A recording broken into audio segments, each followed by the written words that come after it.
Hi guys, welcome back to August Love Story, the channel. My name is Artieka. And I'm Tommy.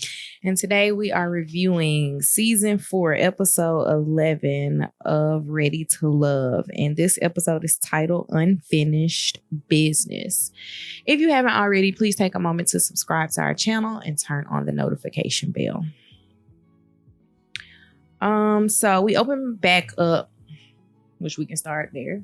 Since it's the ending. Since it's the ending. Yeah. We open back up at the elimination scene of AJ supposedly eliminating Kyra, but then plot twist, turning around and saying, "Nah, dog, I choose you." Yeah, that was weird though, man. It's like why like take her through all that? Basically he eliminated her and then said, I was just playing. I just wanted to see what you was gonna say. He was like, do you still want to be here with me? Yes. All right. And we're gonna have to do some things different. And the funny part is she's still unsure. Yes. That's the funny part. She said what she needs to say to stay on the show. But ultimately, Kyra staying. AJ sat down with Alexis and eliminated her. I didn't feel comfortable watching Alexis get eliminated because I felt like what Ron was saying was sort of true when he was getting eliminated and he said, so you picked me because I chose you. Mm-hmm. And I felt like that's what it was. It wasn't because she liked him. It was because, well, that's it. You know what I'm saying? Out of the people that I have available to me, you are the one that is checking for me. So I'm also going to check for you. Yeah. That's what you saw? Yeah. I could see that. I think that Alexis was just trying to be a strategic player, and strategy never trumps production. Yeah. I try not to say it's production. I try to, give people the benefit of the doubt. Yeah, but it was just like, it was kind of weird. She was saying she got backstabbed. I was like, eh. And she was saying that because she was like, I told you I chose you. Mm-hmm. And he backstabbed her. I was like, no, it didn't work like that. Somebody got to go home. We took a vote. It was you. Got kicked out the island. But I personally don't believe that he ever really liked her like that. He was just trying to find a way to. I never felt like he liked her. I felt like he always was checking for Kyra, but him and Kyra also should not have been checking for each other because, again, they had issues 2 years prior, and you can't call me El Cheapo for 2 years and then all of a sudden introduce me to your friends. Right, El Cheapo. It's just not gonna work. So I wrote down something interesting that Alexis said. In her confessional, she said she had to see herself as God sees her, so he would release a man to her. I was like, release. Okay then, girl. It wouldn't have been my word choice, but I hope, I hate to say, I hope you didn't really come on this show looking for a man because of the track record of this show. Yeah. But it's like, I hope you find whatever you're looking for. Yeah, that's the thing. It's like you want them to find the thing that they're looking for and longing for, wherever and however they get it. However they find it, you just hope that they find it. You know what I'm saying? So. What Rihanna said, we found love in a hopeless place. Oh, that's what she said? No, that's what Rihanna said. Oh, yeah.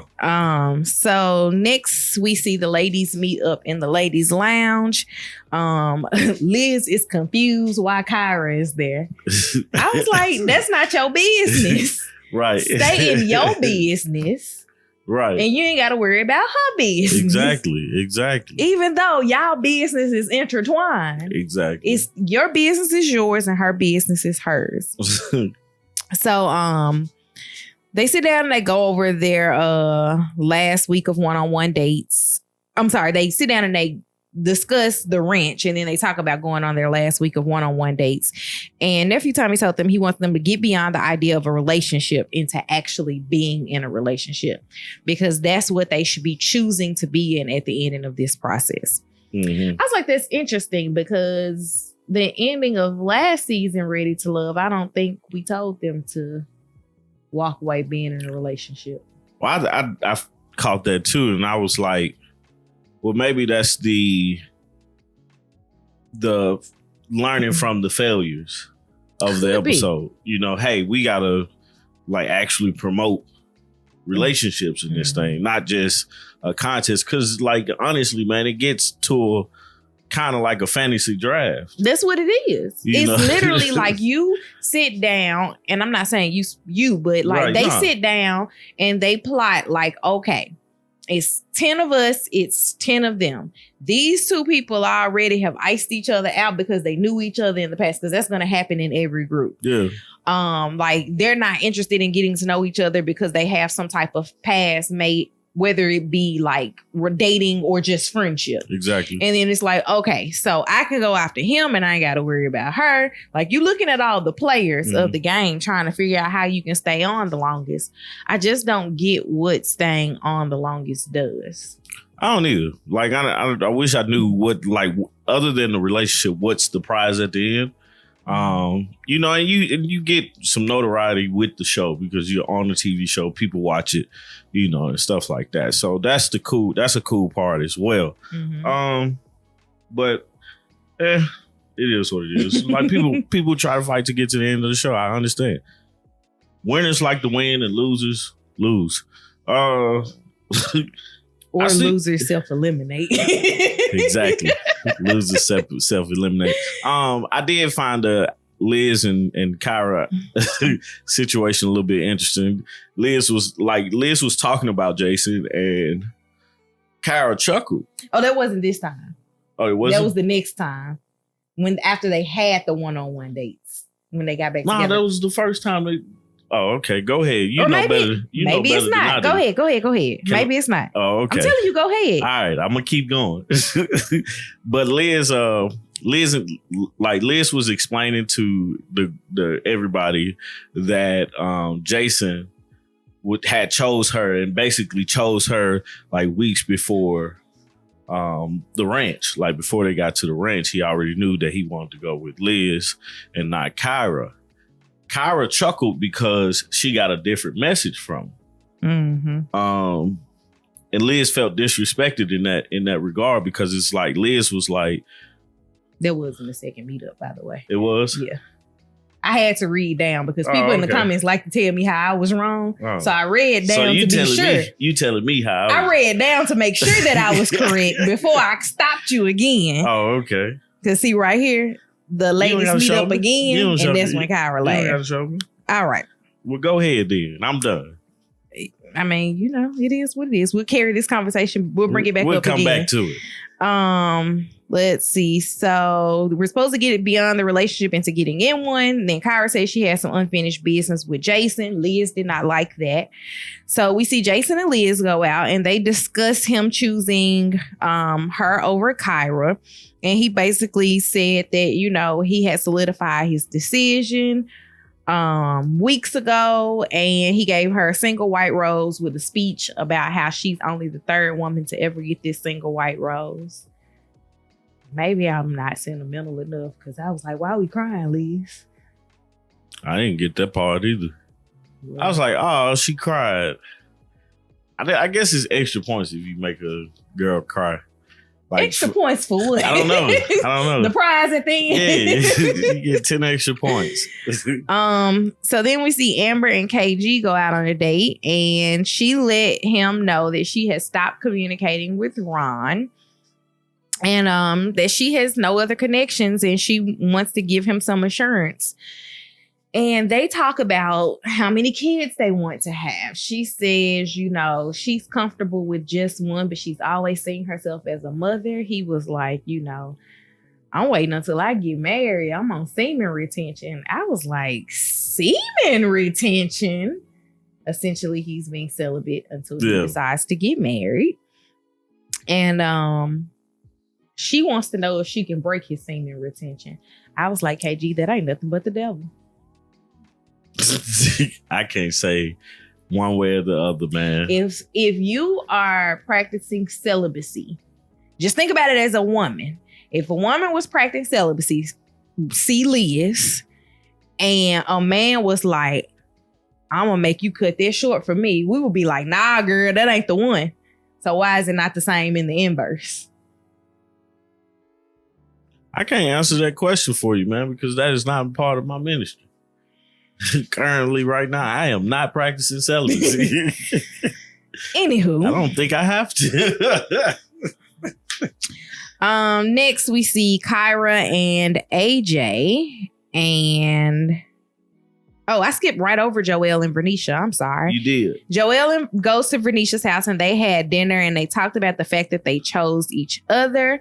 And he asked her what was next. And I said, that question just oozed sex. That question was like, I wanted to know the answer to it for real. Like, what is next?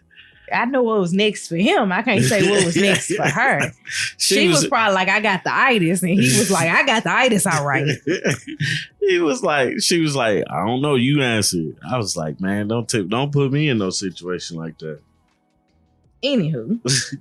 Last we saw Kyra and AJ. And they discussed them having obstacles and Kyra having obstacles and was keeping her from focusing all her attention on him. And she basically told him that she's still looking for clarity with Jason.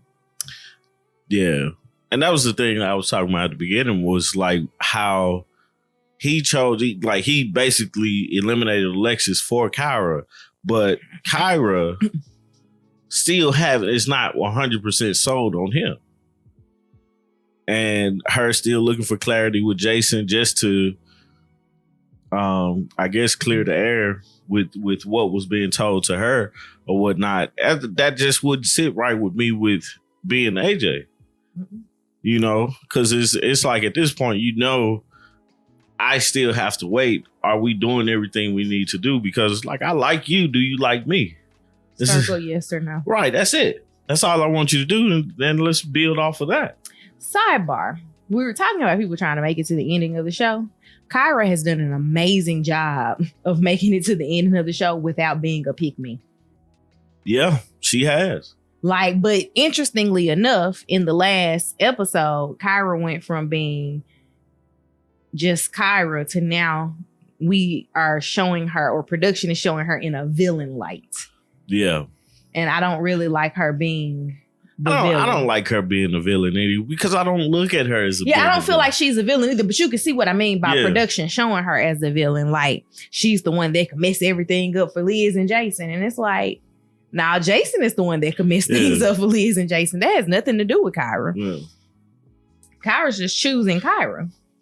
So then the ladies meet up again, and Amber tells them that Chris cried. Nephew Tommy was like, does he cry sexy too? And they discuss Chris being celibate and how that's something that she's gonna have to get down with. Vernisha mentioned that she thinks that she and Joelle can overcome anything. Liz said she was on cloud 9, and that's when Kyra laughed. That's when Kyra laughed. Nephew Tommy cut Kyra's laugh off like this. He did. Like, we're gonna be respectful. And Liz did not like that laugh. So Kyra explained her laugh and said that she feels that Jason was being disingenuous and he mishandled her. Now you can go back through your story. No, I'm done. You don't want to talk about it? I don't forgot it now. I lost the juice. You got it.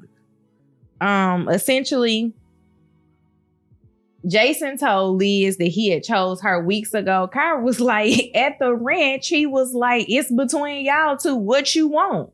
Yeah. And so she said she still has unfinished business with Jason. Jason did preface that conversation. If you think back to episode 10, when they sat down with each other, Jason prefaced that conversation as to say, if you chose me, I will probably choose you. Mm-hmm. And so what's up? Right. And that's how I felt going into that like leaving that conversation that they were having. And I was like, that's a little weird. To like, he basically telling these girls two different things, but ultimately I could tell that, you know, he was going to choose Liz because Kyra's too up in her head about things, and Liz like him and he like Liz, and they have fun. That's what honestly it's all about. Allegedly.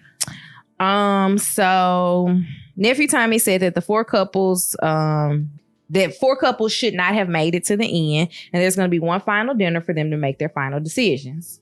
So before this dinner, Kyra and Jason go out one last time. Kyra hits him up and she's basically like, what's good?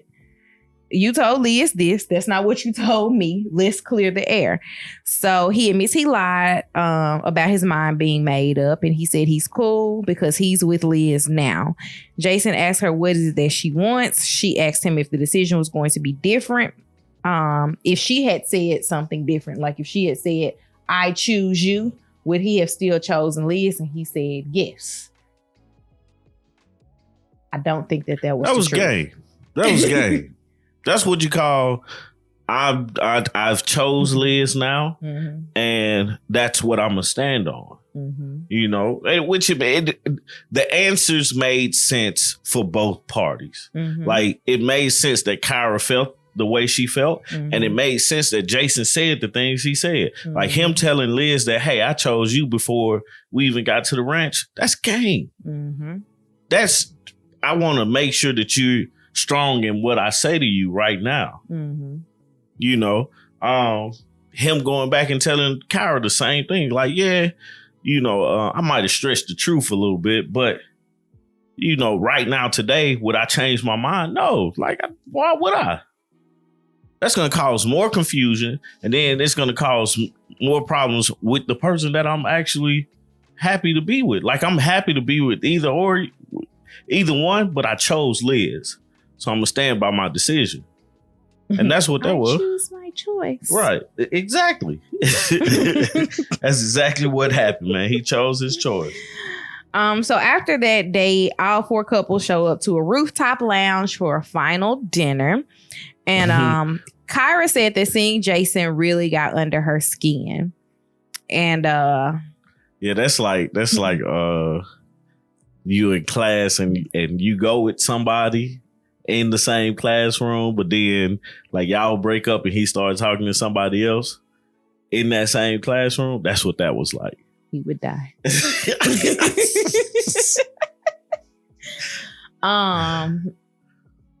So nephew Tommy comes in at this final dinner and tells them that wasn't supposed to be four couples. So y'all got to meet each other's families and see how y'all vibe with each other. And I was like, I felt like that was too soon.